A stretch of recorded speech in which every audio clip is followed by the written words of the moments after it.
kita tercinta Nabi Muhammad SAW.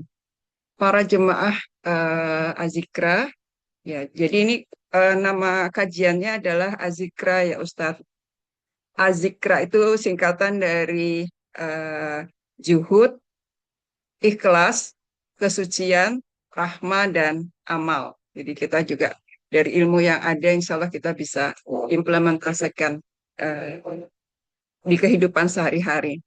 Baik, Bapak Ibu sekalian, ini adalah kajian perdana kajian Zikra ini yang diselenggarakan oleh IJEP International Community EFT Practitioner, dan khusus memang untuk para praktisi EFT yang Muslim ya, yang beragama Islam. Ini suatu kajian pertama yang kita galang, yang kita harapkan ini adalah sebagai bentuk kita sebagai sesama Muslim untuk terus belajar, tumbuh, dan insya Allah semuanya ini diniatkan untuk meningkatkan iman Islam kita. Itu. Kemudian ini juga menjadi wadah kita untuk saling menimba ilmu dan saling mengingatkan. Nah, kajian-kajian yang kita akan sampaikan di Zikra ini akan uh, narasumbernya adalah Ustadz Musinin Fauzi, LC, MSI, dengan topik-topik utama adalah terkait dengan uh, iman, ya nanti ada sekitar 77 cabang iman dan tazkiyatun nafs. Perjalanan kita ke depan tentu saja sangat akan banyak topik-topik yang akan kita bahas di forum ini, dan kita harapkan semua kita mendapatkan kemudahan, kesabaran, kekuatan, rahmat dan karunia dari Allah untuk bisa mengikuti kajian ini. Baik, pada hari ini, pada pagi hari ini Alhamdulillah di bulan Ramadan ya, kita bisa mulai mengikuti kajian ini dengan topik meletakkan hidup di atas fondasi iman. Ya, baik, Tafadhol Usman, Tafadhol Ustadz, silahkan dimulai.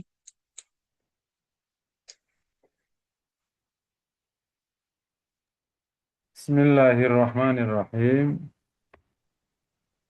Assalamualaikum warahmatullahi wabarakatuh.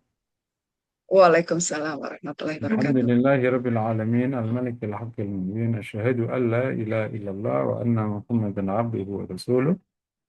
Allahumma fashalli wa sallim wa barik ala nabiyyina wa ala alihi wa sahbihi ajma'in, amma ba'd. Bapak Ibu yang berbahagia, jamaah yang dirahmati Allah, mari sama-sama kita mengucapkan syukur kepada Allah yang hari ini kita bisa gabung dalam program pengajian atau kajian Al-Iqra yang sekarang oleh organisasi yang Bapak Ibu semua kembangkan. Semoga menjadi amal soleh yang diterima Allah Subhanahu wa Ta'ala.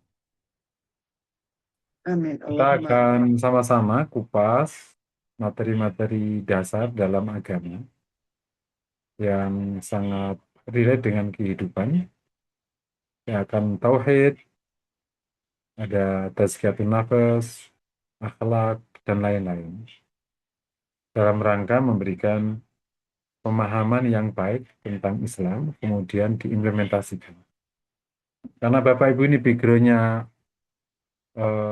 orang yang tergabung di dalam EFT, ya, EFT ya, maka memang sangat diperlukan pemahaman yang sangat baik tentang agama, terutama yang prinsip-prinsip dasar, agar kita bisa meletakkan agama sebagai pondasi, bukan sebagai aksesoris. agar semua derap langkah hidup kita dipandu oleh Islam, bukan dipandu oleh yang lain, Islam menjadi cover. Nah, ini semua diperlukan oleh para praktisi di semua ilmu pengetahuan. Begitu dia praktis semua pengetahuan, maka justru dia harus lebih paham agama supaya prakteknya eh, terpandu dan baik.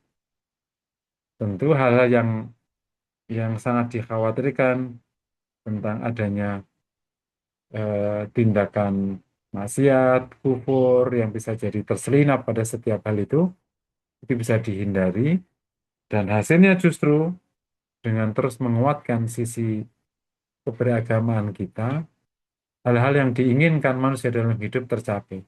Ketenangan hidup, kebahagiaan, keselarasan. Di dalamnya ada kesehatan, kemudian hubungan yang baik dengan masyarakat, itu insya Allah tercapai. Dengan izin Allah Subhanahu wa Ta'ala. Nah, kita akan bahas tema yang sudah disampaikan di dalam pengumumannya, meletakkan hidup di bawah pondasi tauhid. Jadi, cara berpikirnya sebenarnya simpel.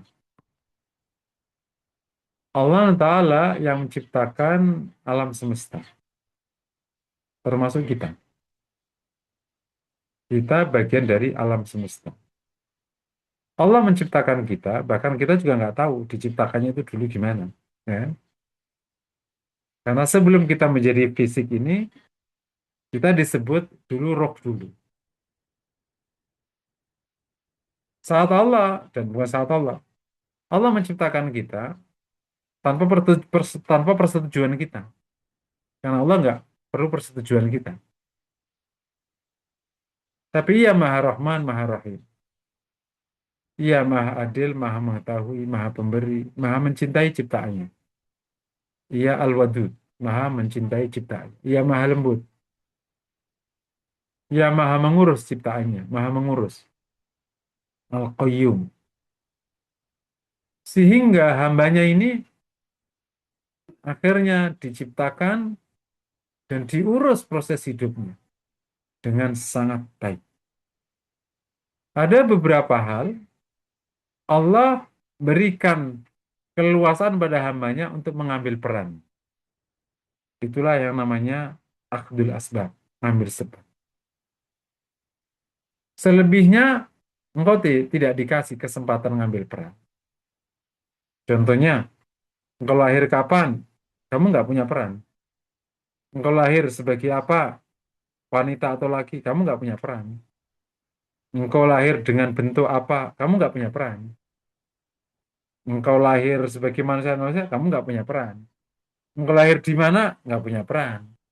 Allah nggak kasih peran kepada, emang nggak dikasih. Begitu kamu sudah dewasa dikasih peran. Kamu kerja di mana? Seperti apa? Dikasih peran. Ruang-ruang peran dibuka sama Allah. Tapi banyak hal yang ruang peran nggak dikasih. Itu namanya Allah tidak libatkan.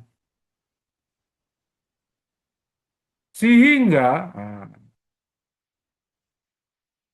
kesimpulan yang paling simpel untuk kita masukin menjadi basic. Bahwa hidup ini banyak yang tidak kita ketahui. Sebaliknya, hanya Allah lah yang paling tahu. Dan nggak perlu dibandingkan. Allah lah yang paling tahu tentang kehidupan ini, termasuk diri kita. Allah yang paling tahu. Maka meletakkan diri kita di bawah bimbingan Allah itu tindakan paling logik. Meletakkan hidup di bawah bimbingan Allah itu yang paling logik. Nah, kalau kita percaya konsep ini, itu namanya konsep iman. Nah, gitu. Mempercayakan hidup kepada yang menciptakan.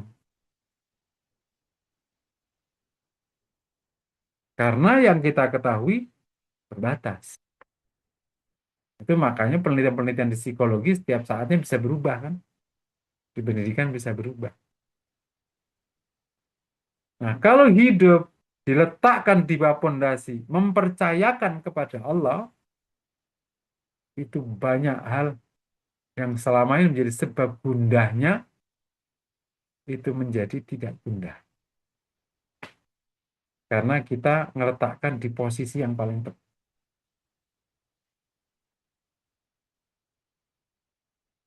Mempercayakan kepada pencipta dimulai dari mana? Dimulai bahwa ada pencipta yang ia esa, yang mengendalikan semua kehidupannya. Engkau tidak hadir sendiri, engkau hadir diciptakan, engkau disusun oleh Sang Pencipta ini dari jasmani dan rohani, bukan hanya jasmani. Engkau itu namanya tauhid rububiyah. Percaya Allah lah yang mengatur dan menciptakanmu. Termasuk mempercayakan ini adalah oleh karena kita dicipta, kita diatur, kita diurus, maka kita akhirnya harus menghamba kepadanya. Taat, menyembah, patuh, tunduk. Itu namanya tauhid uluhiyah. Paham ya? Salah ya. Karena kita menyembah, menghamba, maka kita harus kenal siapa yang kita sembah. Kita mulai mengenali nama dan sifatnya. Itulah namanya tauhid asma dan sifat. Kalau ingin tahu lebih jauh tentang apa sih yang diinginkan pencipta kita kepada kita, dan apa sih kehendaknya tentang kita, maka ia mensyariatkan kehendaknya itu di dalam firman-Nya, namanya kitab suci. Kita percaya akan kitab suci. Itulah namanya tauhid atau iman kepada kitab suci. Manusia tidak bisa menangkap langsung firman Allah. Allah Maha Mulia. Manusia tidak akan sanggup. Bahkan nurnya aja membuat Musa terpelanting. Ia ngutus Rasul. Makanya kita harus percaya sama utusannya. Karena ia akan menyampaikan kehendak pencipta kita. Maka lahirlah iman kepada Rasul. Dan lain-lain. Jadi meletakkan hidup di atas pondasi tauhid adalah dasar konsep hidup. Saya suka menyebut gini. Kesalahan dalam kegiatan itu masih bisa diperbaiki. Atau mudah diperbaiki. Kesalahan dalam konsep, apalagi tujuan hidup, itu fatal akibatnya. Karena harus mengulang hidup itu sendiri. Nah, hidup ini kalau konsepnya keliru, fatal sekali. Kecuali diulang lagi itu hidupnya. Nah, kalau konsep hidupnya diletakkan di atas pondasi tauhid, maka kita akan dapat konsep hidup yang benar. Karena letaknya benar. Karena diletakkan kepada konsep yang menciptakan kehidupan. Sehingga semua situasi yang akan dialami orang hidup itu punya jalur meletakkannya, punya jalur mendistribusikan kasusnya. Apa yang disebut dengan sehat, bahagia, tenang, semuanya itu kan bagian dari dinamika hidup. Bahasa lain, sukses, bahagia, sejahtera, itu kan bagian dari dinamika hidup. Itu diletakkan kepada konsep tauhid, fondasi tauhid. Nah, kalau kita berhasil di bab ini, kita baru melangkah berikutnya. Tapi insya Allah berharap dengan pengantar simpel tadi, berharap kita bisa merendah hati dan mendesain ulang tentang konsep hidup itu ditaruh di atas apa. Nah, gitu. Begitu ditaruh di atas iman dan tauhid, itu sudah separuh, langkah udah jauh gitu, dengan izin Allah. Karena kita akan ketemu banyak hal yang membuat kita akan mudah bersikap, ini keputusan Allah. No. Saya berikan contoh. Hidup ini sebagian bisa kita kendalikan. Karena Allah kasih rentan kita mengendalikan itu. Bukan karena kita bisa mengendalikan, enggak. Karena Allah kasih kesempatan kita bisa mengendalikan. Kalau nggak dikasih juga nggak bisa kendalikan. Ada banyak yang nggak bisa kita kendalikan. Begitu kita iman sama kodok kodar, kepada hal yang tidak bisa kita kendalikan, kita berkata apa? Itu kodarnya Allah. Enak kan di hati? Nah, kepada yang kita bisa kendalikan, kita berkata, ya Allah, ini apa yang harus aku lakukan? Kenapa keputusannya jadi begini? Aku harus berbuat apa? Karena ruang itu kau kendalikan. Contoh, mukamu bisulan, itu bisa kau kendalikan. Kau datang ke dokter. Ya Allah, aku bisulan. Aku ke dokter. Tapi ternyata setahun ke dokter, aku nggak sembuh. Ya Allah, nggak sembuh. Apa yang bisa dilakukan? Oh, ternyata kau bisa berubah, datang ke alternatif. Sembuh. Ya itu ruangnya kau kendalikan. Tapi faktanya sekarang, suamimu tidak ada. Suamimu nggak ada. Meninggal. Kau nggak bisa kendalikan hidupnya suamimu. Ya Allah, hidupkan anakku. Hidupkan suamiku. Nggak bisa. Begitu kau letakkan di iman, ya Allah, ini keputusanmu, aku terima. Bahagia kau. Tapi kalau kau nggak letakkan di atas tauhid, kau berontak setiap saatnya. Kenapa kau ambil suamiku? Kenapa suamiku mati duluan? Itulah awal-awal keresahan. Dan seterusnya. Makanya saya itu sampai guyon. Hanya di Islam lah orang miskin itu bisa bahagia. Kalau di materialisme, kapitalisme, orang miskin ya susah. Mana ada orang miskin bahagia? Tapi Islam lah orang miskin itu bisa bahagia. Kok bisa? Bukankah orang miskin masuk surga lebih awal daripada orang kaya? Bukankah orang miskin hisabnya lebih ringan daripada orang kaya? Islam selalu punya yang membuat orang itu bahagia dengan keadaannya. Tapi pada saat yang sama Islam menyuruh orang itu terus memperbaiki keadaan. Makanya ada doa, lama ini asbahtu minka fi ni'matin wa afiyata wa sitr fa'atimma alayya ni'mataka. Afiyataka wa situka fid dunya wal akhirah. Ya Allah, bagi hari kami berlimpah kenikmatan, kesehatan dan lain sebagainya. Sempurnakan kepada kami. Kita didorong untuk terus meningkat.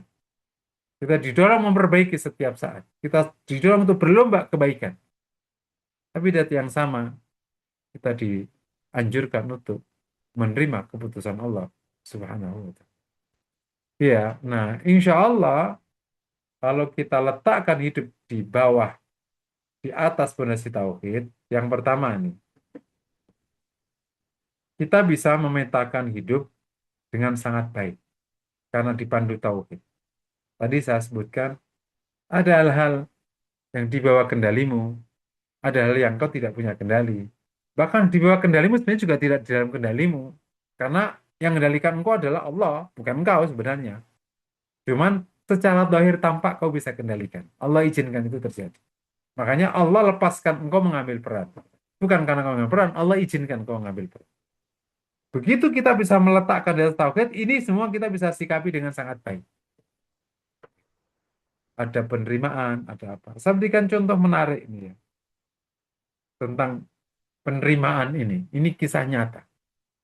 COVID kemarin, salah satu direksi Telkom itu, ada yang kena sangat berat. Berat banget. Dia akhirnya dibawa ke Simprok. Karena yang berat kan Simprok ya. Pokoknya gumpalan di saluran pernafasan udah besar. Harus disemprot pakai tekanan udara yang pembantu pernafasan itu yang tekanannya per detik sekian gitu. Pokoknya kenceng lah. Wong tekanan itu pernah ditaruh keluar itu aja, itu terbang kok, kertas terbang kok. Saking kencengnya tekanan. Alatnya itu di Indonesia waktu itu cuman ada 6 atau ada 7 gitu. Sudah dipakai orang itu semuanya. Tapi karena ini mungkin pimpinan perusahaan besar, maka perusahaan berusaha mencari dan akhirnya ada rumah sakit yang mau membeli dari mana sewaktu cepat. Sehari bisa.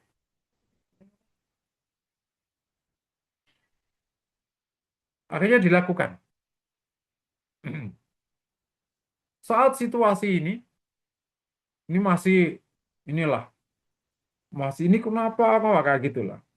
Sampai tiba saatnya datang setiap hari diambil darahnya dari vena itu berapa liter gitu. Waktu diambil tuh sakitnya tak terkira. Hari pertama diambil sakitnya tak terkira. Hari kedua diambil sakit. Sakitnya itu seubun-ubun. Nah di hari ketiga dia bilang ya Allah, jika sakit ini merupakan penebus dosaku, aku ridho. Gitu. Ini mungkin udah udah nggak ngelawat kalau orang Jawa bilang. Dan besok aku terima diambil darahku, aku terima atas keputusan ini dan udah dia udah nggak punya udahlah udah terima aja lah. Keajaiban muncul. Ini persaksian beliau. Hari ketiga diambil darahnya itu nggak sakit sama sekali karena dia menerima semua keadaan itu dengan sangat lapang. Terserah ya Allah. Yang penting kalau dosa emang karena dosaku, maka ini ampuni dosaku. Aku ridho atas keputusan ini. Itu langsung berubah gitu. Hilang rasa sakitnya. Ini nyata, ini kisahnya.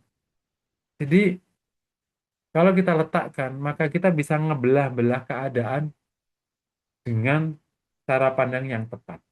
Ya. Yang kedua, kalau kita letakkan hidup di atas pondasi tauhid, maka sesungguhnya kita telah meletakkan hidup ini di bawah naungan pertolongan Allah. Begitu kita tauhid, itu sama saja kita mempercayakan urusan kepada Allah. Itu salah satu PR kaum muslimin. Ketika dia Islam, itu kan biasanya rata-rata langsung masuk ke ibadah, ya kan? Langsung ke ibadah kan langsung biasanya. Suruh sholat, suruh apa, anak kecil disuruh ngaji ke surau. Tapi kan nggak pernah dikenalkan, kenapa harus taat, kenapa harus ibadah. Gitu. Kenapa harus ini, kenapa harus ini. Nggak pernah dikenalkan itu. Sebuah alasan yang kuat untuk melakukan itu. Dan itu namanya tauhid rububiyah sebenarnya. Kenapa taat? Ya karena kita diciptakan. Begitu kita serahkan di pondasi tauhid, itu berarti kita secara pribadi telah melepas karena kita taruh di atas pondasi iman, kita percayakan kepada Allah. Ringan hidup kita. Gitu. Karena setelah urusan usaha, bahkan usaha, itu kan nggak berpengaruh apapun kalau kita bicara tauhid. Menentukan segalanya Allah. Memang Allah izinkan kita berusaha. Tapi usaha kan tetap usaha. Penentunya adalah Allah, bukan usahamu. Penentunya itu Allah. Nah, begitu kita letakkan di tauhid, sama saja kita letakkan pada Allah. Itulah yang doa yang kita panjatkan, tapi mungkin kita tidak menyadari. Ya Hayya Qayyum, la ilaha illa anta, ilaika nastaghis, asrih lana syu'unana kullah wa la takilna ila anfusina tarfatain.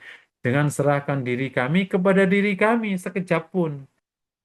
Kita nggak akan sanggup ngurus diri kami sendiri tanpa pertolongan Allah. Jadi meletakkan di atas tauhid sama-sama meletakkan kepada kita serahkan kepada Allah. Makanya ada doa Di ruko itu Allah malaka roka'tu abika amantu wa alaika tawakkaltu anta rabbi. Ya Allah, kepadamu saya ruko, kepadamu saya berserah diri, kepadamu saya beriman, kepadamu saya serahkan urusan. Engkau ini Robku, engkau ini Robku. Nah, dari awal kita sebenarnya landasannya begitu. Kita serahkan kepada Allah. Dan kita percaya itu. Makanya namanya iman dan tauhid. Kita percaya itu. Dan hanya Allah yang melakukan itu. Itu tauhid.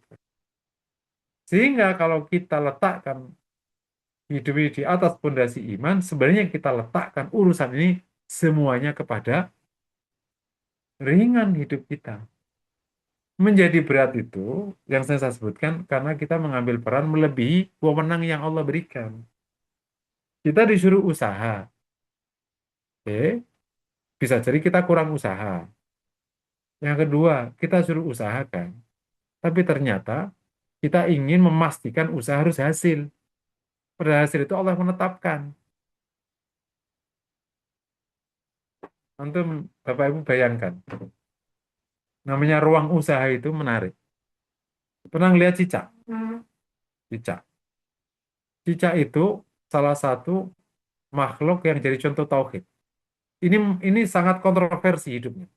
Cicak itu hewan melata. Dia bisa memang nempel di dinding. Tapi makanannya itu nyamuk. Aneh kan? Karena juga nanya ke Cak, lo cicak ini kalau bikin hidup yang jangan yang ngada-ngada. Lo tahu lo nggak bisa terbang, lo makan yang terbang. Tapi ngada-ngada aja lo. Tapi itulah takdir hidupnya. Kasarnya gitu. Usaha yang ia bisa lakukan apa? Dia terbang. Dia kan nggak bisa terbang. Memang dia nggak ditakdirkan untuk terbang, nggak ada cicak terbang. Dia hanya bisa melata. Tapi dia punya kemampuan untuk panjat. Cara Allah menghadiahi cicak dapat makanan adalah ada makhluk lain bikin sarang. Cicak nyangkut, sarangnya nyamuk nyangkut, itulah makanan cicak. Turun ke kasus lagi, bayi yang baru lahir. Itu makhluk Allah. Allah sudah tetapkan dia punya rizki. Usaha dia apa? Gitu. Dia jalan, dia nggak bisa. Ngomong, dia nggak bisa. Ini fakta, dia nggak bisa ngomong. Tapi Allah kasih kemampuan dia nangis. Usaha bayi ini, ya maksimalnya nangis. Tapi dengan nangis itu, bayi ini mencukupi makanannya, mencukupi pakaiannya, mencukupi kebersihan badannya, mencukupi kesehatannya, mencukupi kebahagiaannya. Allah yang datangkan orang dewasa mendekati bayi, Allah datangkan orang dewasa yang memahami suara bayi, Allah mendatangkan orang dewasa yang sama bayi. Nah, bisa jadi selama ini kita itu kayak bayi yang mau ngelamar kerjaan ke Sudirman. Udah tahu bayi ngelamar Sudirman, gimana cara ngelamarnya? Memikirkan hal yang bukan wewenangmu. Apa? Memikirkan yang bukan wewenangmu. Padahal begitu kau bayi mengerjakan ruangnya dengan maksimal, selesai hidupnya. Bayi mengerjakan maksimal, ya selesai. Nah, macam itulah. Begitu kita letakkan kepada Allah itu kita tahu porsi akhirnya. Yang membuat kita sedih itu kita nggak tahu porsi. Kita nggak tahu porsi namanya. Karena tadi ternyata konsep hidup dipangkas. Kita nggak paham bahwa kita itu diciptakan. Taunya kita ini makhluk yang kuliah tinggi. Nah, kita ngejamping ke situ. Kita nggak sadar kita itu makhluk ciptakan oleh Allah dari sperma. Lupa proses itu. Ada penciptanya, ngejamping bahwa kita ini orang dewasa yang bisa mikir, gitu. Yang kuliahnya tinggi, yang seakan-akan tampak bisa ngerjain semua halnya. Padahal enggak, gitu. Dan lain-lain. Nomor tiga, insya Allah kalau letakkan di atas fondasi tauhid, nanti Analisis yang datang belakangan itu insya Allah akurat. Karena dengan tauhid itu kita tahu porsi. Mana porsi pengetahuan, mana porsi usaha, mana porsi di ruang luar itu, mana porsi, dan selebihnya di bawah konstruksi iman. Selebihnya di bawah konstruksi iman. Kalau ternyata penelitiannya keliru gimana? Ya udahlah, itu takdir berarti kan? Gitu. Ada atau pengetahuan penelitian yang keliru? Sering kan? Pengetahuan keliru. Dampaknya luar biasa. Pengetahuan keliru. Banyak. Di parenting pengetahuan bergonta-ganti penelitian. Sekarang yang dicurigai itu rokok. Penelitian bener nggak sih? Gitu. Itu sudah berhasil. Bener belum sih? Atau ada perubahan lagi rokok itu penelitiannya. Dan lain-lain. Macam-macam lah di pengetahuan mas standar kayak gitu. Hipotesa dikembangin. Tapi itu semua bisa mengcover. Iman bisa mengcover. Dah. Hmm. Ini hanya meyakinkan aja. Insya Allah kalau letakkan di bawah pondasi tauhid, semuanya justru beres. Gitu ya. Nah, oleh karena itu, di ngetek ini kita perlu mengenal tauhid menjadi tiga. Nah, gitu ya. Yang clear insya Allah hidup ini pondasinya tauhid, iman, gitu ya. Itu yang pertama. Nah, iman dalam konteks agama kita ini dibagi menjadi tiga kategori atau tiga bagian. Oke ya. Yang pertama ah, ada namanya pokok-pokok iman. Jadi dua ya. Ada pokok-pokok iman. Kedua ada cabang-cabang iman. Nah, pokok iman yang paling pokok namanya iman kepada Allah. Gitu ya. Kita langsung ke sini. Pokok iman yang paling pokok aslul usul namanya. Asalnya pokok itu adalah iman kepada Allah. Semuanya bermuara ke sini. Ini yang dikatakan oleh Rasulullah, al-iman bid'un wa sab'una syu'bah, a'laha la ilaha illallah. Wa adnaha imatatul adha anit tariq. Iman itu 73 sampai 70 cabang. Yang paling tinggi itu la ilaha illallah. Yang paling rendah menyingkirkan perkara nyakiti dari jalan. La ilaha illallah itu punya tauhid dan iman kepada Allah Subhanahu wa taala. Jadi pokoknya pokok adalah iman kepada Allah. Kepercayaan kepada Allah. Mungkin kita sekarang kupas. Secara bahasa, iman itu apa sih? Ya, iman itu kan kepercayaan.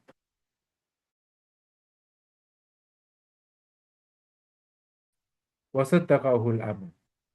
Iman adalah sesuatu yang terhujam di hati dan dibuktikan oleh amal. Jadi terhujam, yakni tidak goyah, tidak dangkal. Hmm. Kalau iman goyah, berarti ada unsur keraguan, nifak. Kalau tidak ada yang terhujam, berarti kufur. Kalau tidak terhujam, tapi nggak goyah, hanya dangkal, berarti imannya tidak sempurna. Macam itulah kira-kira kalau mau. Siapa contoh yang terhujam itu? Terhujam banget. Ya Rasul Sallallahu Alaihi Wasallam. Ya, ketika pulang dari perang Dhatus Salasil, Rasul itu istirahat karena siang istirahat di bawah pohon. Pas bangun, pedang disorongkan di lehernya. Badui ini berkata, ya Muhammad, man yahfaduka minni. Siapa menjagamu dari aku? Rasul kontan. Allah. Solid. Menjaganya Allah. Selamat. Ternyata Allah untuk menjaga Muhammad. Rasulullah ya. Meskipun pedang sudah disorongkan di leher, Allah gampang. Allah tidak kasih kekuatan kepada Badui ini untuk mendorong pedang itu. Didorong baru luka. Itu pun kalau ingin selamatkan ya didorong nggak luka juga bisa jadi. Membal. Terus Allah menyelamatkan. Itu namanya terhujam. Memang yang selamat, yang menyelamatkan Allah. kan manusia. Itu mirip. Terhujam contohnya kasus Abu Bakar ketika mendengar cerita tentang Isra Mi'raj.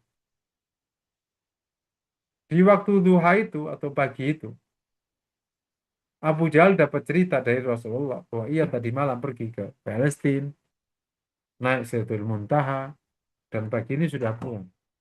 Kata Abu Jahal, ya Muhammad, kau semakin gila aja.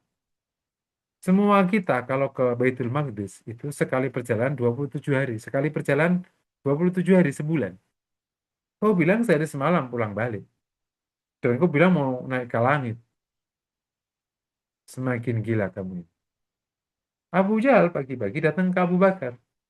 Ya Abu Bakar mada qala sahibanahu dia gitulah kisah. Abu Bakar, itu temanmu gimana? Dia mengklaim tadi malam ke Baitul Maqdis pulang balik. Apa kata Abu Bakar?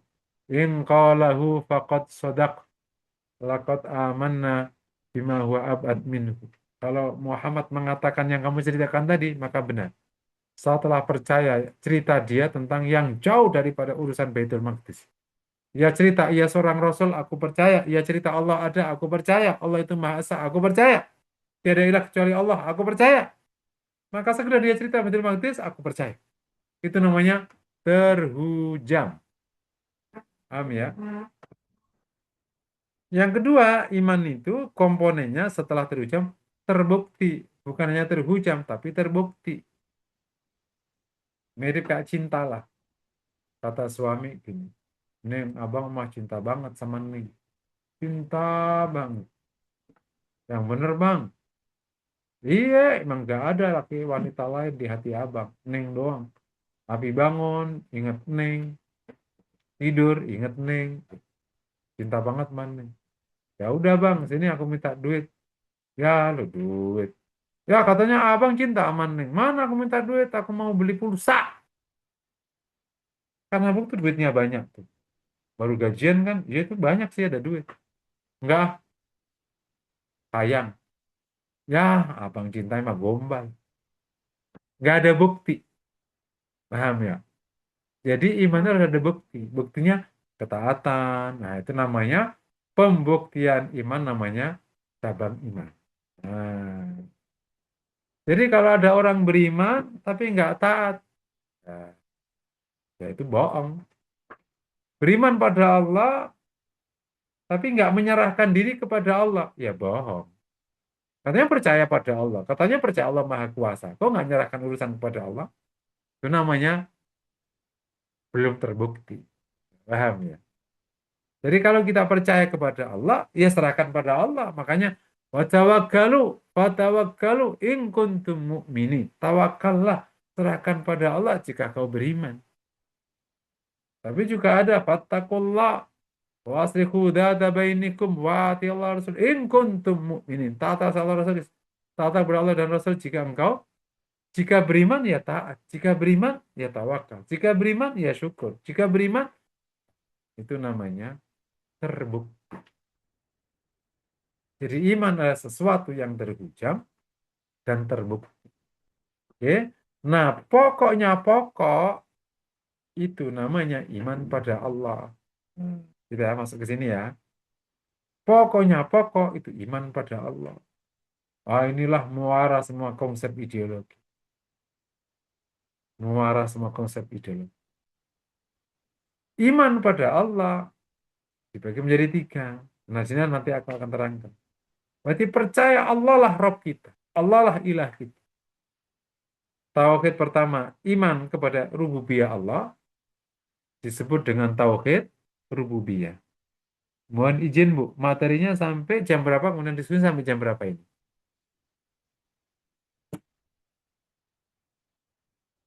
Ibu Anu, di mute. Ah, Afan, Afan. Materi berarti sampai jam 11 ya, Ustaz. Jam 11. Setelah itu baru jam 11. Kita mulai jam berapa tadi?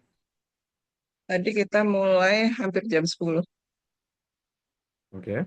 Ustadz monggo. Oke. Nah, kemudian Afan, Ustadz cukup sampai jam 11 materi? mungkin jam 11 kurang aja. Jam 11, Oh, baik. jam 11 kurang seperempat atau kurang 10 ya. Nanti Oke, diskusi aja setelah itu diskusi. yang banyakin. Oh, baik. Silakan, Ustaz. Karena kalau online tuh bagusnya diskusinya Tafad, banyak. baik. Tafadhol, Ustaz. Jadi ada iman kepada rububiyah Allah namanya. Disebut dengan tauhid. Apa itu? Kepercayaan mendalam, kuat, terhujam, tidak goyah. Allah lah yang menghidupkan manusia, yang menciptakan manusia, yang ngatur manusia, yang ngurus manusia, dan seterusnya. Itu percaya gitu. Bukan manusia yang ngurus manusia, Allah lah yang ngatur, yang ngurus manusia. Karena tauhid rububiyah, tidak ada perkara di alam semesta terjadi kecuali atas keputusan Allah. Karena Allah yang satu-satunya yang mengendalikan manusia. Mengendalikan alam semesta. Itu terhujam dia. Gitu. Nanti ada kaitannya, tauhid rububiyah ini tak kaitannya dengan iman pada qadar ya. Kaitannya memang ke situ. Yang kedua, tauhid uluhiyah. Nah, kalau kita paham ini, kira-kira berdampak nggak kepada situasi batin? Dampak. Gitu. Kalau kita tahu Allah menentukan segalanya, pilihanmu menerima atau menolak kan? Bisa ngubah nggak? Nggak bisa ngubah. Kalau udah terjadi, kecuali yang belum terjadi, ya baru. Kita bisa mengambil peran yang Allah izinkan. Nanti Allah putuskan. Karena kita nggak tahu keputusan Allah detik berikutnya ini apa. Hanya kita ngambil peran aja sesuai dengan ilmu yang Allah berikan kepada kita. Ini menjadi pondasi kuat banget. Ini yang menjelaskan kenapa teman-teman di Gaza masih kuat. Karena tahu ini keputusan Allah. Yang bisa dilakukan, ya dia memperbaiki keadaan. Sebab gundah di mana-mana itu. Sebelum kita bicara tentang berita, asupan materi, bahkan nutrisi, apa macam-macam. Itu bab tauhid rububiyahnya. Diam-diam hilang dari benak kita, hilang dari hati kita. Seakan-akan manusianya lah yang menentukan segalanya. Tadi jumping, nggak ingat bahwa dia itu dari air sperma. Ingatnya lulus S2, lulus S3, sekarang jadi orang bisa ngerjain banyak hal. Dia lupa bahwa itu semua tumbukan Allah tumbuhkan. Gitu. Dari sinilah terjadi proses analisis yang tidak tepat.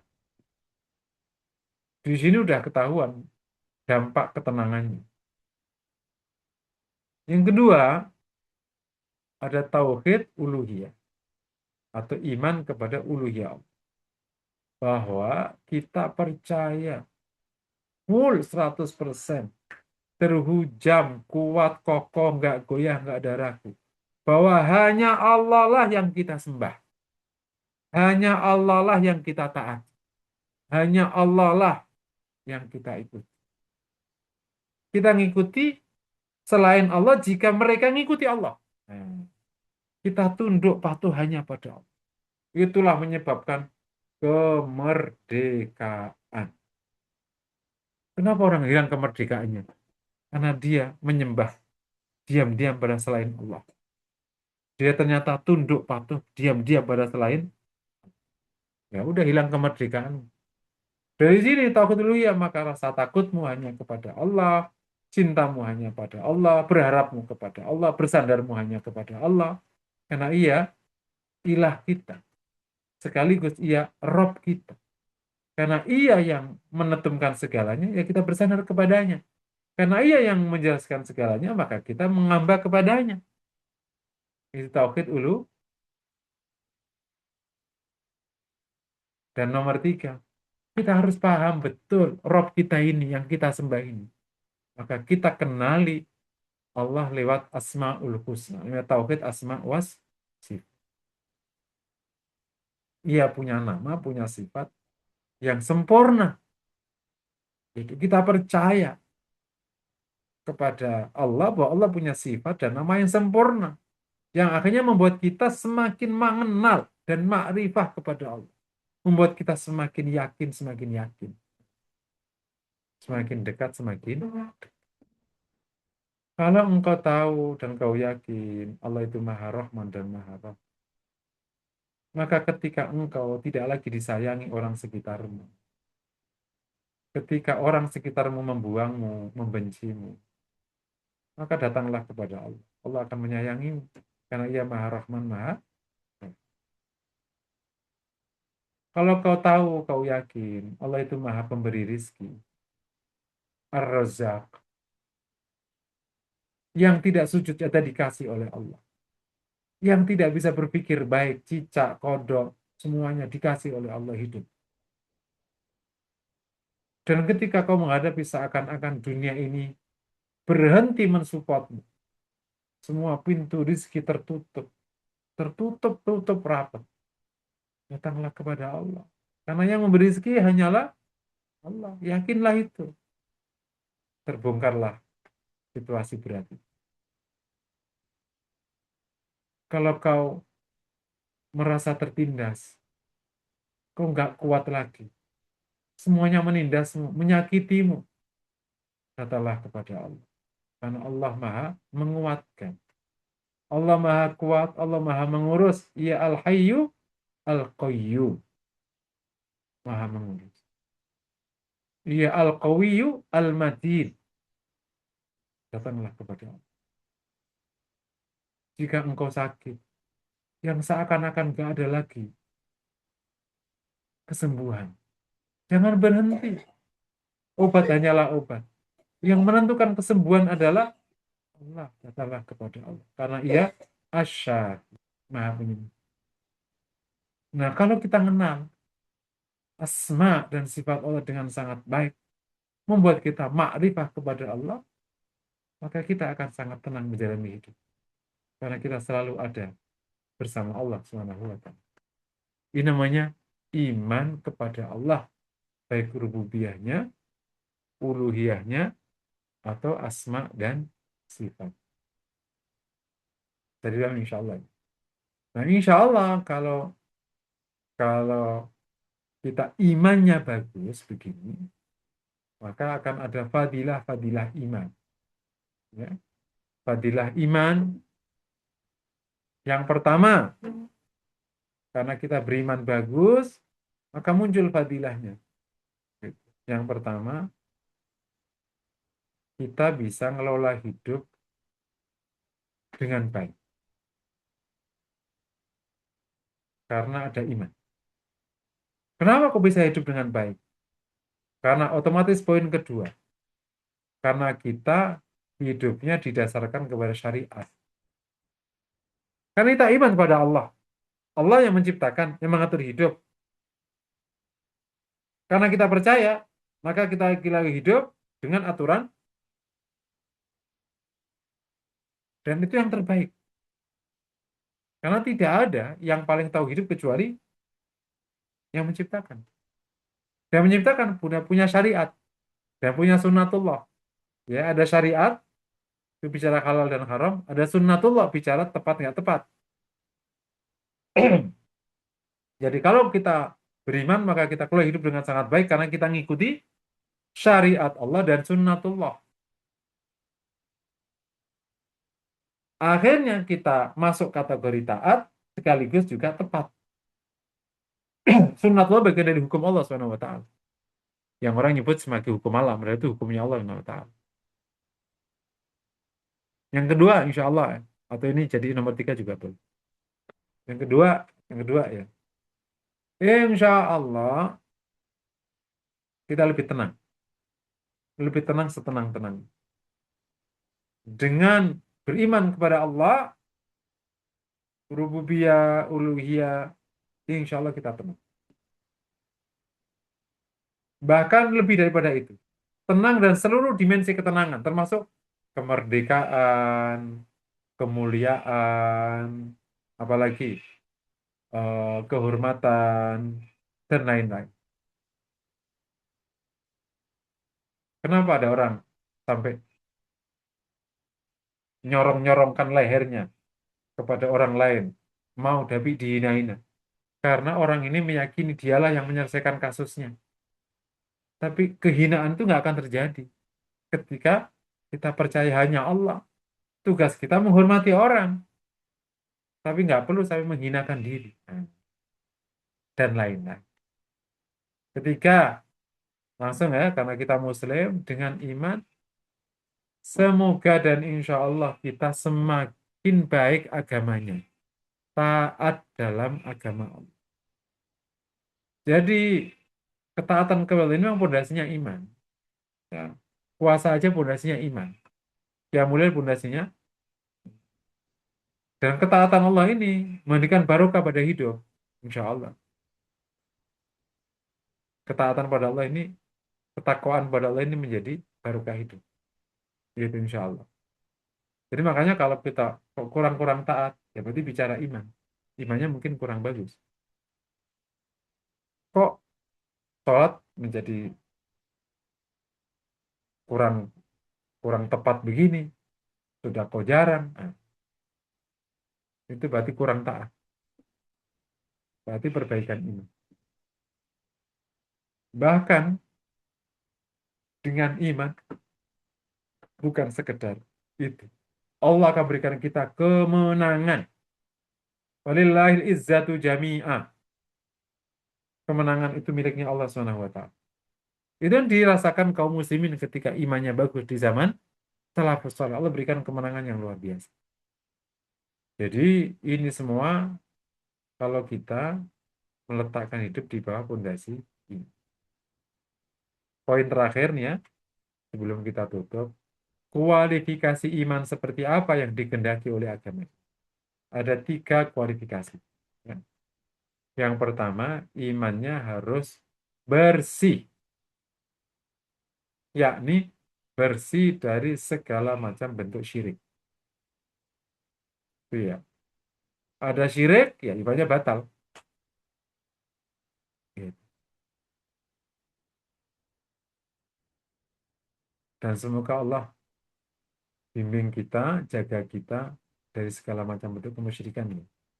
Kita ini orang Timur. Timur itu banyak mistik.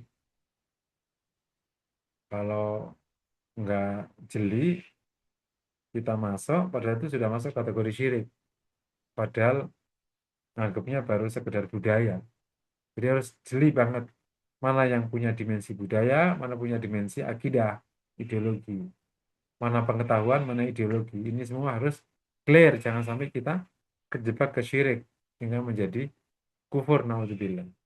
Kedua, imannya harus benar. Namanya sahihul iman.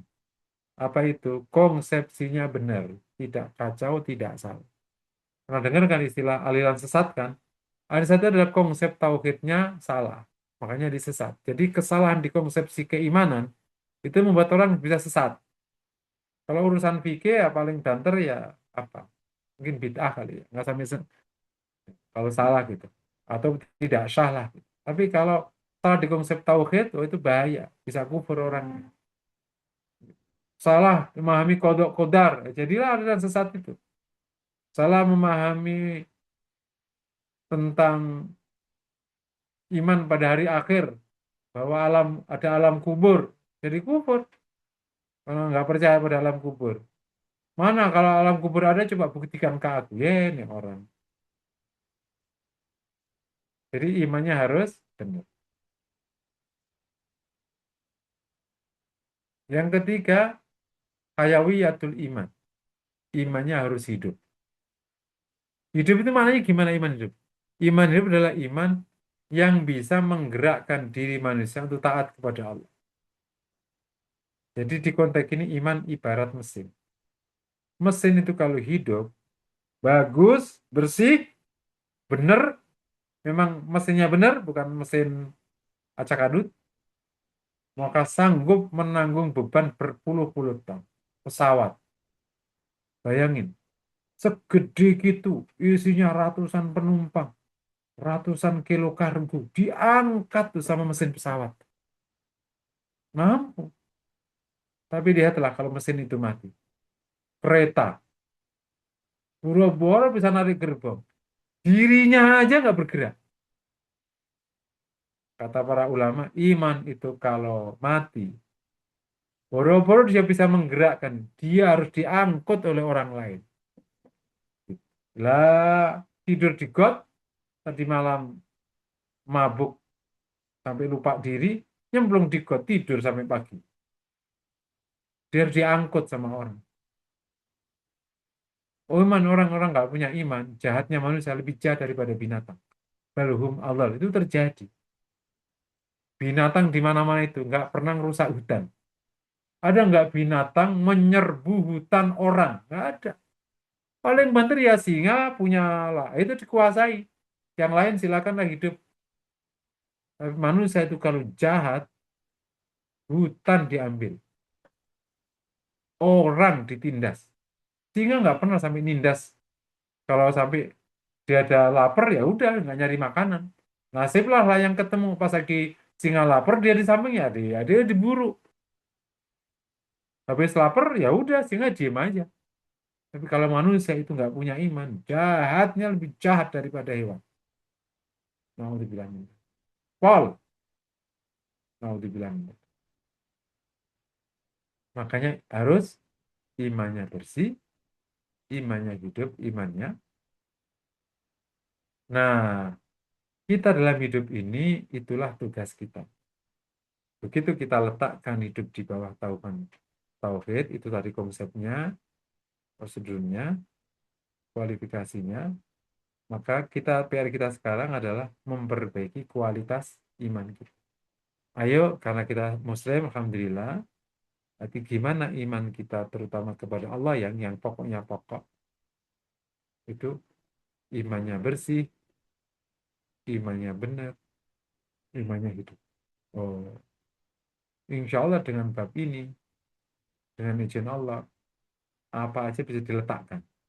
Bisa letak ketenangan, kemuliaan, kebahagiaan, ketaatan, dan lain-lain tadi.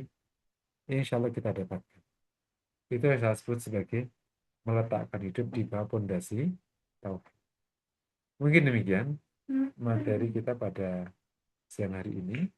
Silakan kalau ada yang mau disampaikan. Assalamualaikum warahmatullahi wabarakatuh. Bapak dan Ustadz. Baik, Bapak Ibu sekalian, telah disampaikan tadi oleh Ustadz Musinin terkait dengan materi-materi pada hari ini meletakkan hidup di atas fondasi iman. Eh, Kami buka forum diskusi. Silakan bisa raise hand, bisa juga menulis di kolom chat. Saya cek sebentar, Ustaz. Tolong.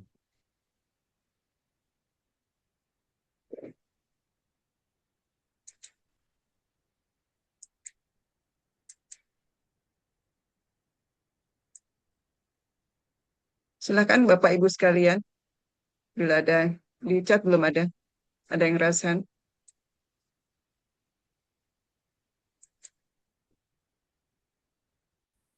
Oh nih, ada Bu Aceh.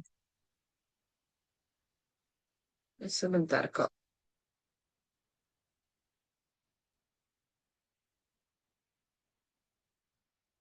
Kok saya nggak bisa ini ya? Bu Aceh ini nulis di chat. Mohon maaf, saya kok nggak bisa baca ya.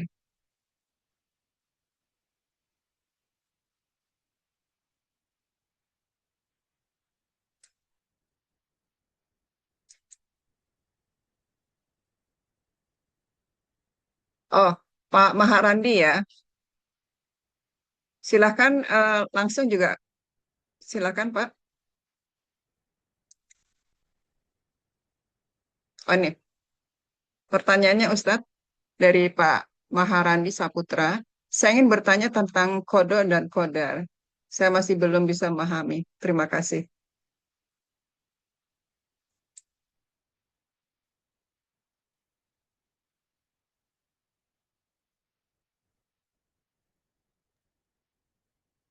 Jadi Pertanyaan kodok-kodok tentang itu, kodar dan kodar. Ya, ya silakan kodok-kodok Ustadz. itu salah satu rukun iman. Maknanya percaya Allah menetapkan segala hal dan menentukan segala hal. Itu kodok kodar. Kalau kodok adalah keputusan, ketetapan Allah. Ini bahasa terjemahnya jangan di anu ya, jangan nanti Kan di bahasa Indonesia ketetapan keputusan kan beda-beda. Ini dianggap satu paket. Keputusan sama ketetapan Allah yang belum dilaksanakan. Kalau qadar, keputusan ketetapannya sudah terlaksana. Makanya istilahnya qada dan qadar. Makanya kalau sudah terlaksana itu pasti qadar sudah. Kalau belum kan kita nggak tahu. Makanya kalau belum ya udah dicari yang terbaik aja. Nah, Allah menetapkan segalanya. Eh,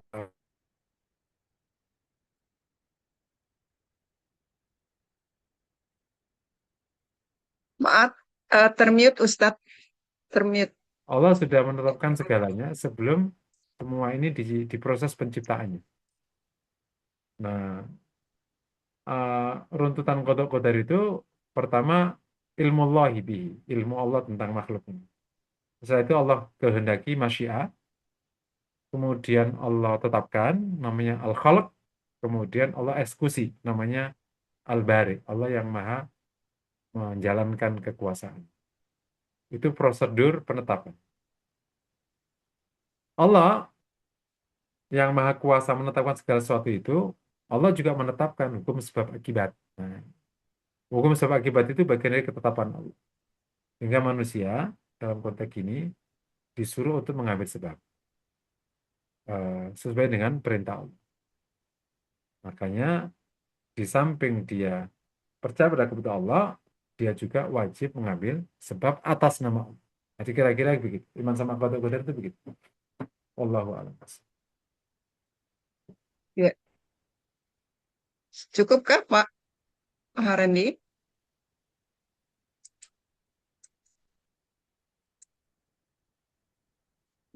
Ya, Pak. Tidak ada ini respon. Kita anggap cukup ya Ustadz. Terima kasih Baik, Ustadz. Terima kasih Bu Enda. cukup ya Pak Marandi ya. Cukup. Ibu, terima kasih Cukup. Ustadz. Syukron. Ya, ya sama-sama Pak. Baik, mungkin kalau belum ada yang tanya, izin saya boleh tanya Ustadz. Silahkan Bu. Ya, baik. Eh Kalau kata-kata iman, maksudnya kita ini kan sebenarnya sehari-hari ya, Ustadz kita dengarkan gitu, kita ucapkan gitu. Tapi Mm-mm. tadi yang Ustadz sebutkan tadi bahwa ada iman yang bersih, iman yang benar gitu ya, kemudian yang hidup gitu. Nah, eh, terkait dengan bersih ini dalam semua bentuk gitu ya. Nah, mungkin ya ekstrimnya mungkin kita tidak sampai nazar dalik ya nggak, maksudnya tidak sampai ke syirik yang ke dukun yang gitu-gitu, nggak sampai situ. Tapi dalam bentuk semua ini kadang-kadang kita justru eh, yang kecil-kecil nih yang luput, Ustadz. Jadi bersih dalam semua bentuk ini mohon dijelaskan lebih detail lagi. Nah, karena kita nggak sadar, oh ternyata kita syirik ya, gitu. Itu Iya. sih Ustadz. Jadi kalau secara ilmu kan yang masuk kategori syirik jika masuk ke level kepercayaan. Udah diimani ya. Percaya kepada selain Mhm. Allah atau percaya kepada selain Allah bahwa ia menyembuhkan, misalnya ke dukun. Percaya kepada selain Allah bahwa dia menentukan, contohnya ke tukang ramal. Itu kan sudah Mhm. masuk ke belief ya, kepercayaan. Ya. Tapi ada levelnya yang belum sampai level kepercayaan. Misalnya tahu, membenarkan. Nggak percaya tapi benar juga. Itu berarti belum sampai syirik, tapi sudah berkurang amalnya. Artinya tidak sempurna imannya. Maka di istilah iman itu, di pelanggaran iman itu ada dua level. Ada pelanggaran yang membatalkan iman. Contohnya tadi, yang menjadi mukmin akhirnya jadi kafir atau musyrik. Tapi ada pelanggaran yang levelnya mengurangi kesempurnaan iman. Kayak tadi. Ibu, eh, ini levelnya pengetahuan. Levelnya pengetahuan. Ya kita jalankan sesuai dengan pengetahuan. Tapi seakan-akan pengetahuan menjalankan segalanya itu mengurangi kesempurnaan iman. Yang menentukan Allah. sehat nggak sehat dengan Allah. Kalau kamu nggak, ini nanti kamu sakit. Kamu percaya sama dokter. Ini dokter ini pokoknya top. Semuanya pasien sembuh. Pokoknya, nah itu kan bahasa yang berlebihan. Misalnya kayak gitu. Itu contoh tidak sampai syirik. Nah, makanya kalau ada perkara yang tiba-tiba minta dipercayai, tapi di luar pengetahuan yang diizinkan sama agama, itu jadi perkara. Nah, barang-barang yang punya kekuatan dan macam-macam. Jadi levelnya jadi dua, Bu. Ada yang levelnya batal, levelnya mengurangi. Jadi misalnya memang ada kepercayaan selain Allah, tapi nggak sampai, makanya nggak sampai itu namanya mengurangi kesempurnaan. Jadi dari pintu kurang bersih jadinya. Nggak sampai kotor, tapi udah kurang bersih. Gitu. Makanya riya termasuk mengurangi kesempurnaan. Karena kan nggak bersih. Motifnya jadi selain Allah. Allahu a'lam. Ya, jazakallah khair. Berarti segala sesuatu yang membuat kita menjadi baik, kita eh, apapun itu ya, baik itu dalam arti misalnya bahagia, tenang dan sebagainya, di luar Allah itu kita harus hati-hati ya. Berarti itu tidak bisa menjadikan sebab terjadinya itu. Seperti itu ya Ustaz. Di luar Maksudnya tadi Allah, seperti apa? Di di luar luar Allah. di luar Allah kan bukan penentu. Ya. Ini harus dipahami ya, Ya. terutama para ilmu. Di luar Allah itu tidak penentu. Yang menentukan Allah. Nah, Allah mengizinkan kita dan menyuruh kita mengambil sebab. Innallaha la yughayyiru ma biqaumin hatta yughayyiru ma bi anfusihim. Nah, Mhm. area kita itu mengambil sebab, di ngerjain yang yang sesuai dengan pengetahuan yang ada. Sip. Setelah itu, di luar itu keputusannya ya Allah. Bukan pengetahuan itu yang menentukan. Mungkin nggak pengetahuan itu nggak diberikan hasil, bisa aja. Makanya banyak orang berobat nggak sembuh. Kan kalau logikanya, mestinya dengan takaran begini sembuh. Ya mestinya, tapi kan Mhm. Allah nggak kasih. Gitu. Mestinya dengan treatment ini kau tenang. Kok aku masih gunda? Ya mestinya Allah nggak kasih kok. Itu sebagai bentuk bahwa yang kuasa Allah, bukan usaha. Allah berikan hasil di luar usahamu agar kau tahu. Yang nentuin itu Allah. Allah tidak kasih hasil usahamu agar kau tahu. Yang nentukan Allah, bukan usahamu. Karena itu kan. Kan Ya. terkadang Allah berikan hasil di luar usahamu. Dan terkadang Allah berikan usaha, kau usaha tanpa hasil. Agar kau tahu yang ngasih itu. Tapi ya ada usaha yang diberikan hasil oleh Allah agar kau tahu. Ya Allah itu maha adil. Gitu. Jadi usahamu dikasih hasil. Nah makanya kalau ada hasil, Bagaimana, mencapai hasil, usaha mencapai hasil, tinggal diperbaiki aja. Nanti suatu saat Allah kasih.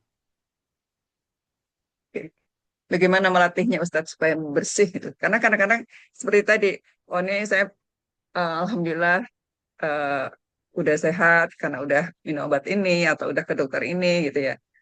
Atau kita alhamdulillah saya udah berhasil lulus karena udah ambil S2 ini atau S1 ini gitu. Jadi itu kan masih belum bersih kan Ustadz. Nah sekarang terus terang masih banyak nih sehari-hari kita masih belum bersih itu. Melatihnya seperti apa Ustadz? Nanti dengan ilmu dan penanaman yang terus-menerus, baik penanaman lewat kajian atau lewat apapun, itu dengan izin Allah nanti lama meningkat. Oh ini nggak boleh. Itu lama-lama meningkat. Kan ilmu nanti membangun pikiran bawah sadar ya. Itu nanti lama-lama Ya, akan membentuk, membentuk. Lama-lama yang awalnya masih bersandar ke selain Allah, mulailah bergeser. Kalau saya suka nyebut yang awalnya bahasanya, ini bahasa aja. Anu, yang awalnya, yuk kita ke dokter biar sembuh. Sekarang bahasanya berubah. Yuk kita ke dokter, semoga Allah berikan kesembuhan. Udah bergeser bahasanya. Yang awalnya, yuk kita ke kantor biar kaya, biar dapat duit. Sekarang bergeser, yuk kita ke kantor, semoga Allah kasih rizki. Udah mulai bergeser. Jadi disebutkan sebab, tapi pemutusnya tetap bukan sebab langsung jumping ke hasil. Ini ya. proses ini lama-lama insya Allah akan hati akan tertanam bahwa yang lain, oh, nanti lama-lama kita ngerti, iya, ada sekian usaha yang Allah berikan hasil, ada sekian usaha yang tidak berikan hasil. Ada hasil yang tanpa usahamu. Ada yang tanpa usaha, banyak. Tanpa usaha juga ternyata bisa ya Ustaz, itu kan Ada, Allah itu ya. masjid rame, mereka kamu nggak ngapa-ngapain. Ada ketua DKM nganggur, masjidnya rame. Ada. Ketua DKM nganggur, tapi yang masjid rame. Ya Allah gerakin. Kan banyak. Ya, Ketua DKM nganggur. Tapi masjidnya rame ya, udah rame. baik Ustadz. Ini ada satu pertanyaan dari kolom chat. Assalamualaikum Ustadz. Dalam Wah, arti semua segala ketetapan Allah, kita harus ridho ya Ustadz. Baik itu ketetapan yang baik atau yang tidak, menurut manusia. Bagaimana caranya agar seseorang bisa benar-benar ridho, Ustadz? Gitu. Tidak mudah, Ustadz. Kadang, apalagi yang tidak kita kehendaki. iya. Mohon penjelasannya. Kemudian ada hal lain, apa sih yang Allah suka dan Allah harapkan dari umatnya untuk bernilai lebih baik di mata Allah? Karena sholat, puasa, dan lain-lain hanya untuk kepentingan pribadi saja. Demikian Ustadz dari Bu Mira. Ya, jadi ridho ini termasuk memang salah satu pencapaian tinggi ya.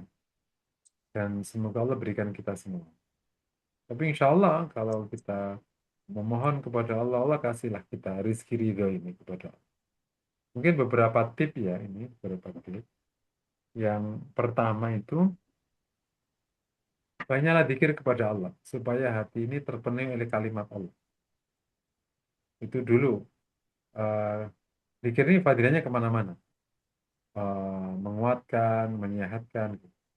Nah yang kedua, seringlah melihat hikmah dari keputusan Allah. Baik yang di diri kita atau di luar diri kita. Kita asah aja. Sehingga nanti di pikiran bawah sadar itu terbentuk. Keputusan Allah itu baik. Dari mana kita tahu hikmahnya? Karena hikmah ini sering kita lihat. Nah, melihat hikmah ini kan butuh waktu. Tapi nggak apa, dimulai aja. Contoh, aku nikah sama sayangku dulu aku tuh nggak suka. Tapi ternyata, iya bagus juga. Nah, gitu. Aku dulu nggak suka sama fakultas yang sekarang aku ambil. Tapi ternyata bener ya, fakultas yang aku suka itu ternyata sekarang kompetisinya luar biasa.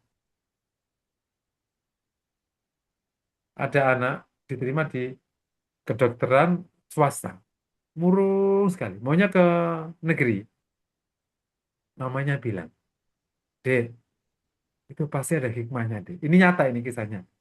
Pasti ada hikmahnya, Dek. Ya, nggak enak mah di swasta. Umi itu tahu, kamu orangnya nggak bisa nomor dua, nomor tiga. Kamu harus selalu menjadi orang terdepan lah. Karaktermu gitu dari kecil. Kalau kamu nggak nomor satu, kamu itu nggak sanggup hidup. Ya itulah karaktermu. Kalau kamu di negeri, dapat dipastikan kamu nggak nomor satu. Karena persaingannya jeger-jeger. Itu kan. Dari SMA keren-keren. Kamu di swasta, kamu kumlot kan. Itu cara Allah membuatmu kuat. Itu contoh hikmah-hikmah ilahiyah yang ketangkep secara gampang gitu. Ada orang milih fakultas apa, maunya apa, perguruan tinggi apa gitu. Nah, Ibu kalau sering nganalisis kayak gini, timbul satu pemahaman yang mendalam di hati. Oh iya, keputusan Allah itu selalu baik. Dan itu namanya namanya melatih dengan hikmah. Sehingga akhirnya ridho. Yang ketiga, bisa menggunakan proses tafakur alam yang global. Ini kan banyak keputusan Allah yang besar-besar ini. Itu juga sehingga akan melahirkan kekaguman atas keputusan Allah. Itu juga bisa mendorong. Kalau ini kan pasti benar semua nih, bagus gitu. Ah, kagum. Luar biasa. Kekaguman itu membuat di hal ke mikro di kita semoga bisa mengagumi. Bisa menggunakan nomor 4 pakai teori afirmasi ya. Pakai Rodi itu billahi robba itu bisa dibaca sering-sering. Raditu billahi robba, saya ridho kepada Allah sebagai pemutus perkaraku. Robba, sebagai Rob. Yaitu wabil samidina wa Muhammadin Nabi wa Rasulah. Itu semoga bisa dilatihkan aja. Semoga bisa membantu. Untuk berdoa kepada Allah, berikan hati yang ridho. Mungkin itu beberapa hal yang bisa dijalankan. Kalau tadi apa? Ada lanjutan pertanyaannya, Bu? Eh, apa apa yang Allah suka dan Allah harapkan dari umatnya untuk bernilai lebih di mata Allah. Hmm. Karena sholat, puasa, dan lainnya hanya untuk kepentingan pribadi saja. Oh iya.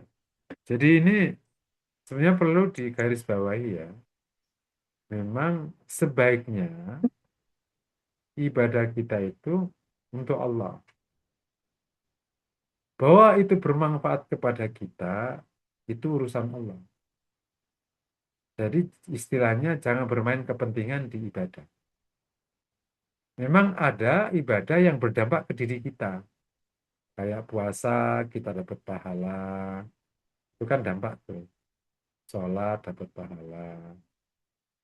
Terus puasa sehat. Ya dari pahala turun ke urusan dunia. Puasa sehat. Sholat jadi tenang. Nah, biarkan ini menjadi kebaikan yang kita terima dari Allah. Mohon tidak jadiin tujuan. Kita taat ya karena Allah suruh taat aja. Kalau bisa. Ya. Tapi kalau masih bermain kepentingan, selama itu di bawah naungan syariat sih, ya masih oke. Itu perlu digarisbawahi itu. Nah, apa yang Allah ridhoi? Yang Allah ridhoi ada di dua klausul besar. Pertama, al-faraid. Yang kedua, al-mustahabbat. Perkara-perkara yang diwajibkan dan perkara-perkara yang disunnahkan. Berarti sekaligus, kalau wajib kerjain yang wajib, kerjain yang sunnah, sekaligus hindari yang haram, hindari yang makruh. Ridha Allah dari situ. Syukur-syukur yang mubah, kau bisa geser jadi sunnah. Nah, semakin Allah ridhai.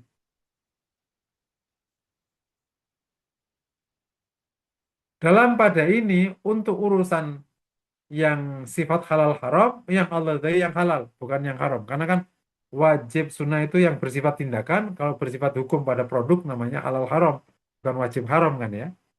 Jadi yang halal. Allah pasti ridho pada yang halal, dan Allah pasti murka sama yang haram. Sehingga kerjain faraid, kerjain sunnah, jauhi haram, jauhi makro. Berikutnya nomor 3, jadikan mubah menjadi sunnah.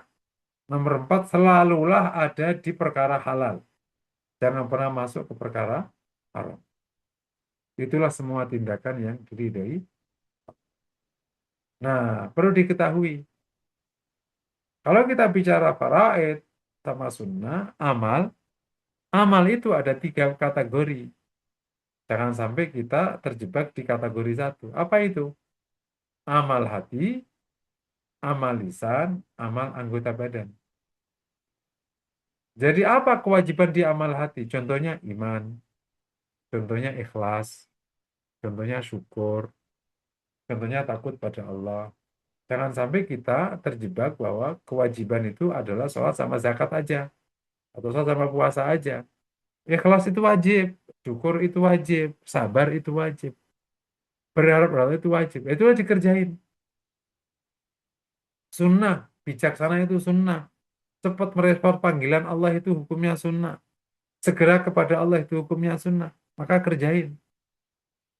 Yang haram apa? Banyak. Yang makro apa? Itu baru amal hati. Amal lisan apa? Yang wajib jujur. Yang sunnah senyum. Yang wajib apa? Syahadat. Yang sunnah zikir. Amal anggota badan apa? Sholat, zakat, puasa, haji, dakwah, ngaji. Jadi kalau kita bicara fardu sunnah, maka pastikan itu menyebar ke 3 kategori amal. Amal hati, amal lisan, amal anggota. Oke, jangan sampai terjebak hanya amal anggota badan, lupa amal hati. Nah, itulah kejebakannya. Sehingga akhirnya amal hati nggak tumbuh. Nah, di antara amal hati yang punya fadilah ridhonya Allah tinggi, pertama, ridho kepada Allah. Nah, ridho pada Allah, hasilnya Allah ridho padamu. Makanya ada radhiyallahu anhum wa radu'an. Ya ayyuhat nafsul mutmainnah irji'i ila rabbiki radiyatam radiyah. Kemudian baru mardiyah. Kau ridho, Allah ridho. Ridho kepada Allah. Betul ya? Itu salah satu amal khusus-khusus yang langsung dapatnya ridho. Kedua, dapat ridho orang-orang yang Allah memang menetapkan ridhonya pada dia. Istri dapat ridho suami. Makanya seneng tuh yang masih punya suami. Jangan disakiti. Anak pada orang tua. Iya, Allah letakkan masalahnya. Jadi serah-serah Allah itu. Karena tugas suami bukan hanya nyari nafkah. Keperluan wanita kepada suaminya itu dapat ridhonya. Bukan dapat duitnya. Jangan salah urut. Pertanyaan dapat ridhonya. Karena Allah meletakkan ridhonya di situ masalahnya. Terserah Allah meletakkan ridhonya di situ. Jangan duitnya mulu, ridhonya enggak. Itu malah bikin sebel aja jadinya. Mas, duit.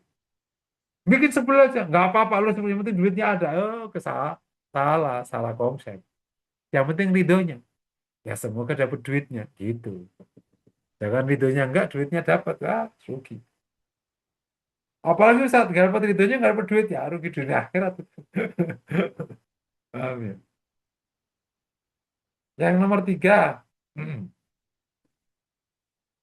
Jihad itu juga amal yang apa namanya eh, dapat konsep ridho. Meskipun bukannya jihad ya, mempersembahkan hidupnya kepada Allah. Itu wa minan nas may yashri nafsahu ibtigha'a mardatillah. Salah satu bentuk menjual diri kepada Allah namanya jihad. Itu juga dapat ridho. Termasuk yang dapat ridho adalah mahabbah kepada Allah. In kuntum tuhibbunallah fattabi'un yuhibbukumullah. Nah, mahabbah itu sejengkal keridho. Sejengkal keridho. Kalau Allah sudah mencintai, insya Allah meridai. Insya Allah. Allah sejengkal. Itu beberapa amalan. Jadi banyak yang bersifat amal hati, beberapa amalan perbuatan yang memang langsung secara nyata dapat pernyataan ridho dari Allah SWT. Kayak Muslim yang berbaiat Rasul di baiatur ridwan, itu Allah menyatakan ridhonya padanya. Itu luar biasa. Allah alam bisa.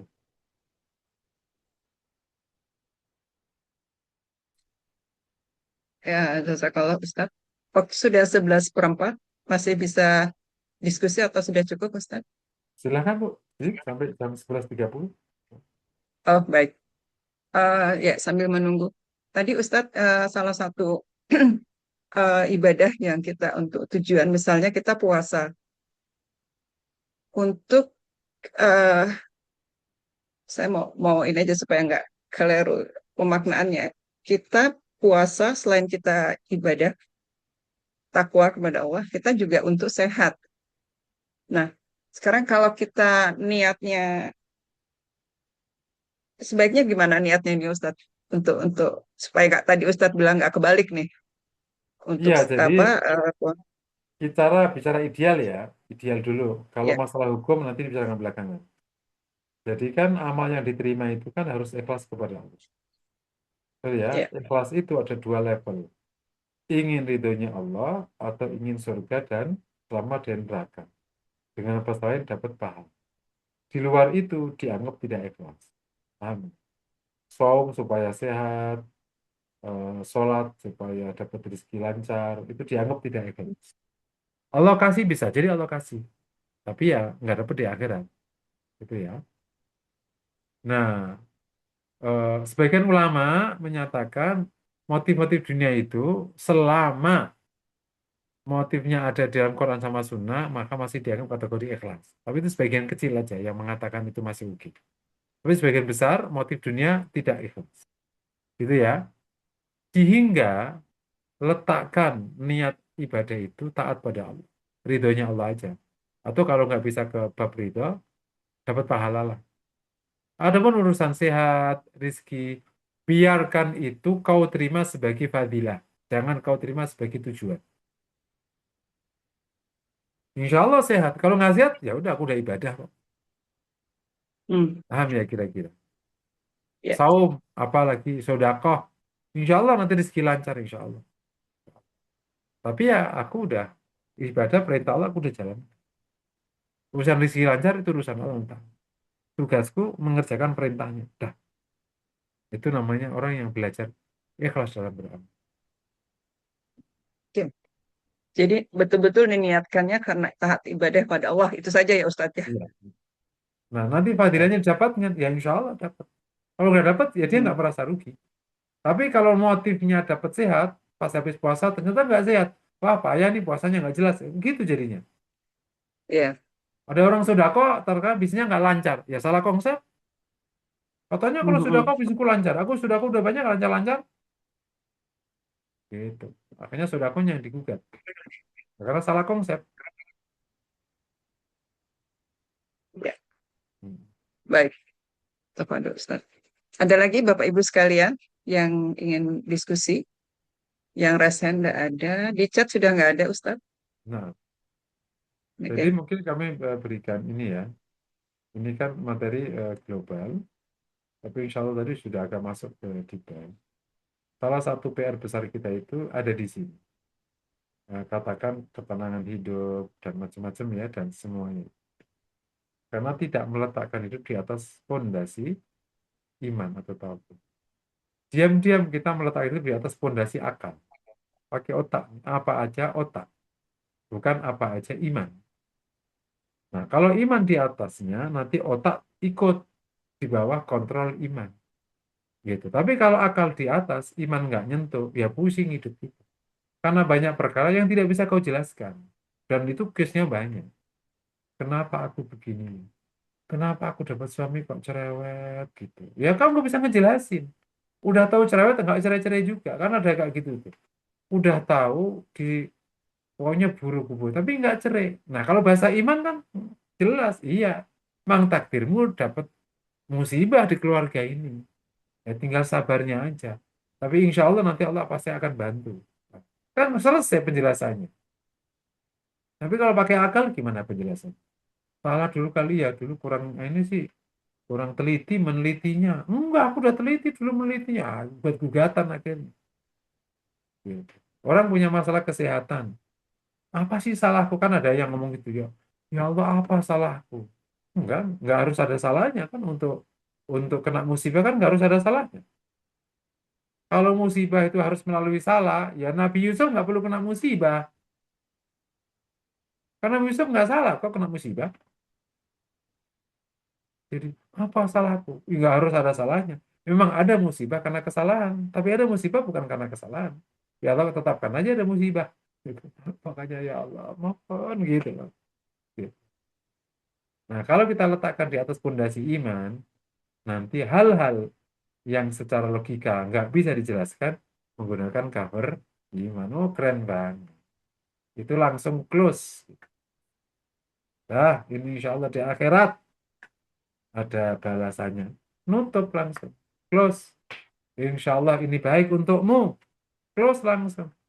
Ini insya Allah kalau kau tambah sabar, pahalanya gede. Close langsung. Bahasa iman yang mengcover itu semua. Ayo dengan bahasa apa? Orang miskin, hidup terlunta, padahal bukan salah dia. Ia lahir dari keluarga miskin. Bapaknya ibunya miskin, tinggal di area miskin. Dia nggak pernah sekolah tinggi. Pura-pura sekolah tinggi, dia nggak sekolah. Akhirnya jadi keluarga miskin.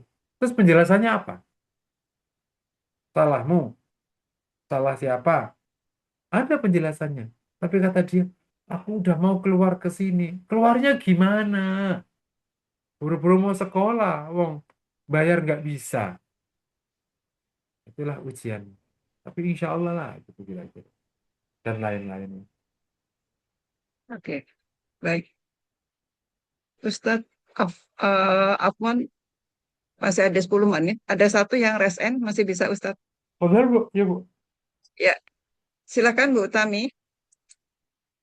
Baik, terima kasih Bu Endah. Izin ini Iya. bertanya Ustadz. Hmm. Hmm, apakah kita perlu mencari hikmah di setiap kejadian?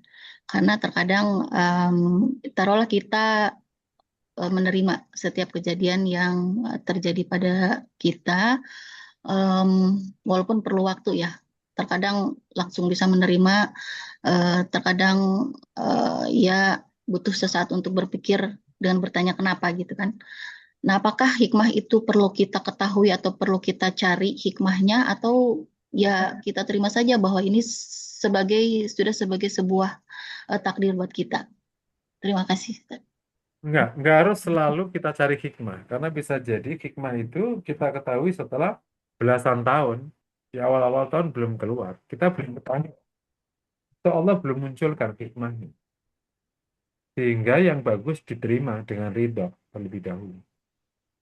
Nah, terus kalau apa sih ya, diterima ridho terlebih dahulu, kalau keadaannya itu buruk tadi, biasanya kan bab ini keadaan buruk ya, maka setelah kau ridho atas keadaan yang terjadi, segeralah mencari tahu kenapa keadaan buruk ini terjadi.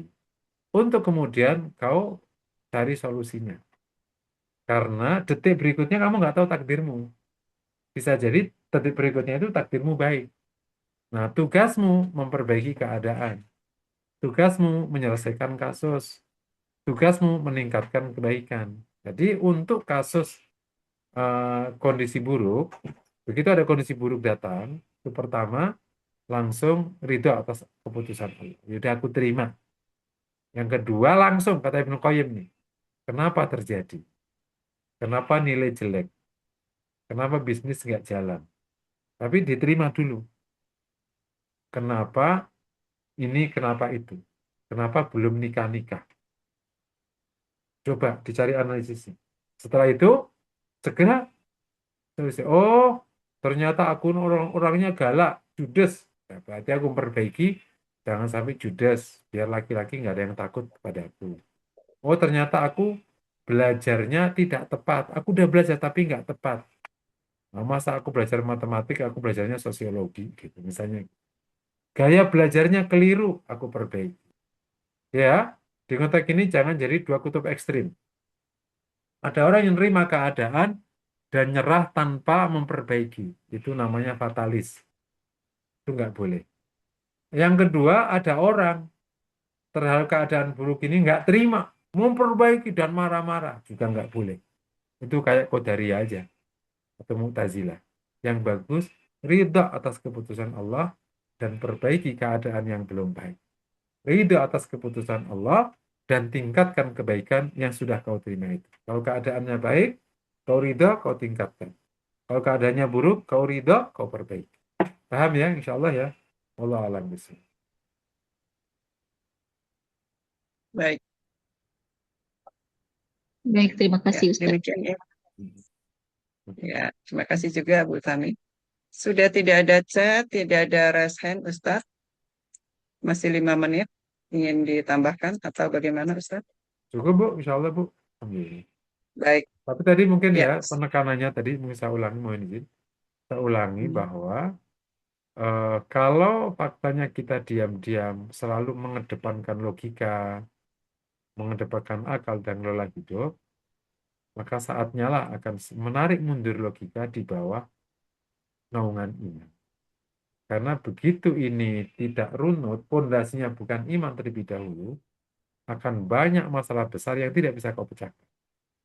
Sehingga akhirnya menyebabkan anxiety, apa namanya, kesedihan, menyebabkan gangguan, eh, gangguan ketenangan, bahkan bisa sampai ke kesehatan mental, bisa depresi, naudzubillah min dzalik. Tapi itu tidak terjadi manakala kita letakkan iman sebagai pondasi. Pengetahuan, logika, akal, usaha, analisis itu semua di bawah itu semua. Letakkan di bawah iman. Kalau pondasinya iman, insya Allah semua bisa dijelaskan dengan mudah penjelasannya, dengan mudah penjelasannya, dan dengan mudah kita akan mengambil sikap. Nah, oleh karena itu, pahami iman dan agama dengan lengkap. Jangan sampai kita memahami agama parsial, sehingga nanti penjelasan agama jadi kontraproduktif. Kalau agama kita pahami lengkap, insya Allah tidak bertentangan dengan pengetahuan. Tapi kalau agama kita pahaminya tidak lengkap, bisa jadi bertentangan dengan pengetahuan. Dan itu fatal, yang menyebabkan orang malah nggak suka agama, gara-gara penjelasan agama kita nggak masuk di akal. Padahal kalau pemahaman agama kita bagus, insya Allah logik. Insya Allah logik. Akhirnya justru dapat support pengetahuan yang luar biasa. Mungkin demikian yang dapat saya sampaikan, silakan Ya, kalau mau ditutup. ya, baik Ustadz. Terima kasih Ustadz Muslimin atas materinya pada hari ini. Juga terima kasih Bapak Ibu sekalian atas kehadiran dan partisipasinya pada kajian hari ini. Eh, Mudah-mudahan kita semua diberikan eh, tambahan ilmu, keberkahan, dan terus istiqomah untuk terus belajar ilmu fardu ain ini. Baik, sebelum saya tutup, saya doa kafaratul masjid.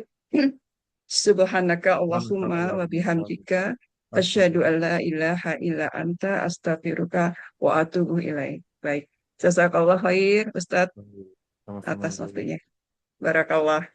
Baik. Syukron, syukron. Ya, Terima kasih Pak jazakallah Ustadz. khair. Terima kasih Bu Enda. Ya, sama-sama. Terima kasih juga Bapak Ibu sekalian. Sampai ketemu di kajian berikutnya.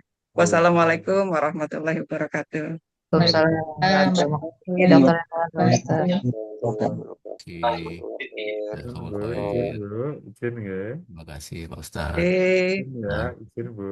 ya Pak Agus, matur Ya, suwun. makasih. Monggo Ustadz. Ya, izin live ya Bapak Ibu sekalian. Terima kasih Dr. Enda. Sama-sama. Ada nih Pak Edi ya. Pak Edi masih aktif kah? Ada Oke, sih. nggak ada. Izin live ya Bapak Ibu sekalian. Assalamualaikum.